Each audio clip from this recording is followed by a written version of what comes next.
Okay, let's do a worked example. This is where stuff starts to get even more challenging because you've got to pull out important information from a bunch of words. I always found these quite tough when I was growing up.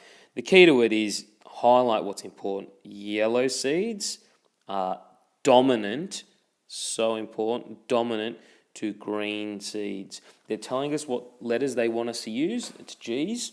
And when they say pure yellow seed, they mean it is homozygous. So homozygous yellow, well, let's write down the phenotype first. We're crossing yellow with green. That's our phenotype. And the genotypes, as they've already told us, yellow seeds are capital G. They're purebred. So it's going to be 2 of them. With our green, which are going to be 2 lowercase. Because they are pure green, which means homozygous green. We want to knock up really quickly that little Punnett square that we've all seen before, or used before, and pop in there our alleles. So we want to go ahead and cross them. G, G, G. It's obviously very apparent quickly what the result of this is. Anytime you cross a homozygous dominant with a homozygous recessive, you get the same result. 100% of the individuals, no matter what, doesn't matter if you had 1,000 kids, they would all be yellow.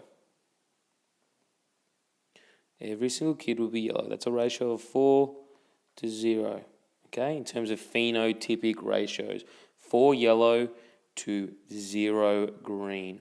We can simplify that, as you should, always simplify it to 1 to 0. Okay, 100% chance. If we look at the genotypic ratio, in this case there is absolutely no difference with the genotypic ratio. All right, the genotypic ratio is going to be big G, little g, to nothing else. Okay, it's really important to make sure you show it like that, and then underneath put the numbers. So if you're answering a question on a test or exam, you've got to show that you are saying big G, little g, there's 4 of them and nothing of anything else. Okay, again, simplify that down. Okay, just to 1. But show the person who's marking your test or exam that you know that you're saying big G, little g. There's only 100% chance, nothing else of getting. Okay, really important. Let's go and have a look at some more difficult questions. These questions can traditionally be a little bit more tough for students because they're not telling us what letters to use. So first things first, let's highlight the really important stuff. We've got attached earlobes, recessive to free earlobes. Construct the Punnett square and determine the phenotypic and genotypic ratios of the offspring if both parents are heterozygous.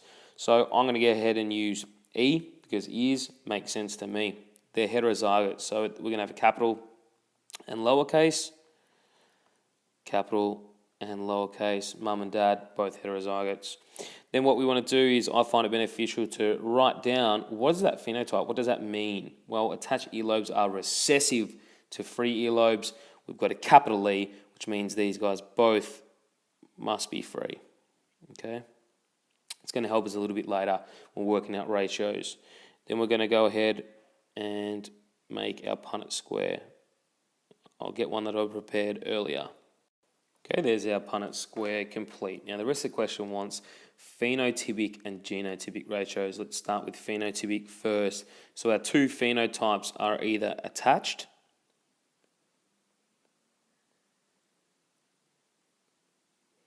or free.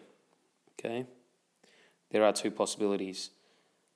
How many attached earlobe phenotypes are there? We can look at it and say, well, attached is recessive.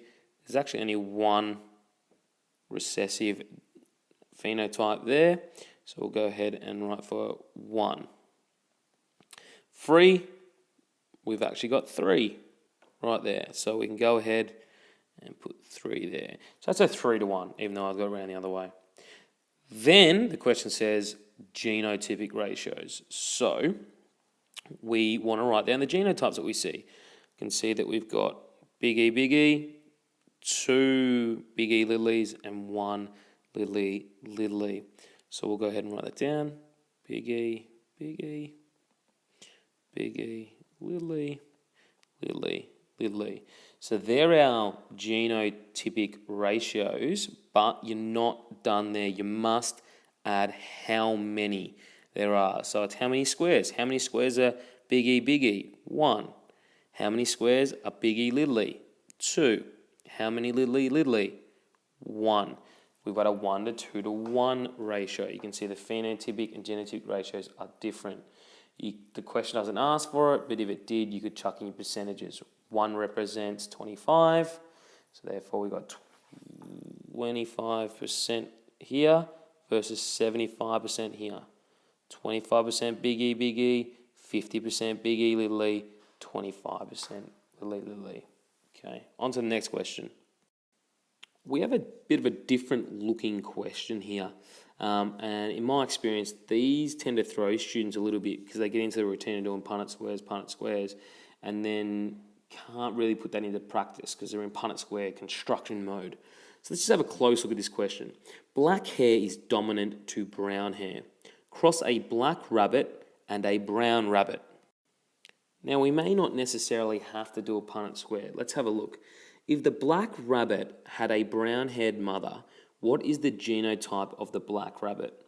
Now, the problem here, guys, is the fact that to have a phenotype of black, there's 2 ways to have it.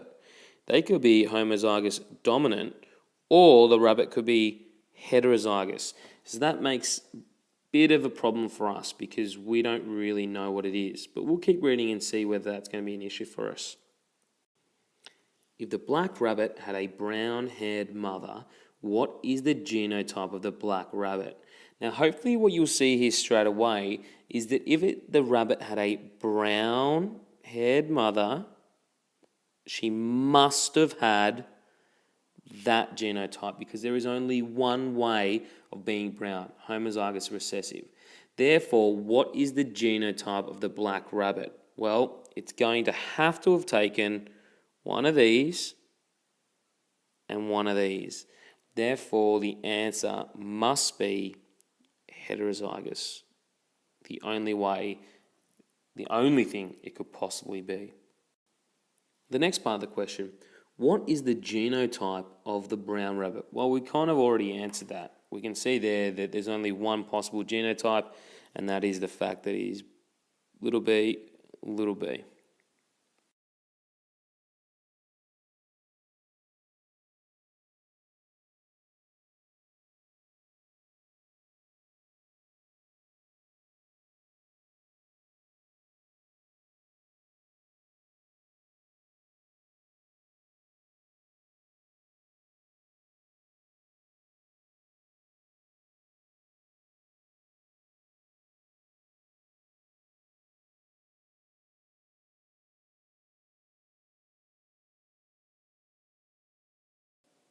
Another different looking question here. 2 short-haired guinea pigs are mated several times. Out of 100 offspring, 25 of them have long hair. What are the probable genotypes of the parents? Show work. Okay, so we've got short-haired guinea pigs and some long-haired guinea pigs. You may look at that and go, how the heck am I going to work this out? Well, the key to it here is the fact that there's 100 offspring, 25 of them have long hair. That's 25%. So some light bulbs might be going off. The other question you need to ask yourself, how can 2 parents that have one trait have offspring that show a completely different trait? The answer is heterozygous. Heterozygous parents, a heterozygous genotype can do this. So that's what we think, but like any good science, we need to prove it, and we prove it using a Punnett square. So we're saying 2 short-haired parents, short hair, cross with a short hair, must be big S, little s. I just made up, that's a code I'm using. Putting little hats on the S's so we can't get confused between upper and lowercase. That's what I'm saying. So obviously capital S codes for short, lowercase codes for long. We'll do my Punnett square here.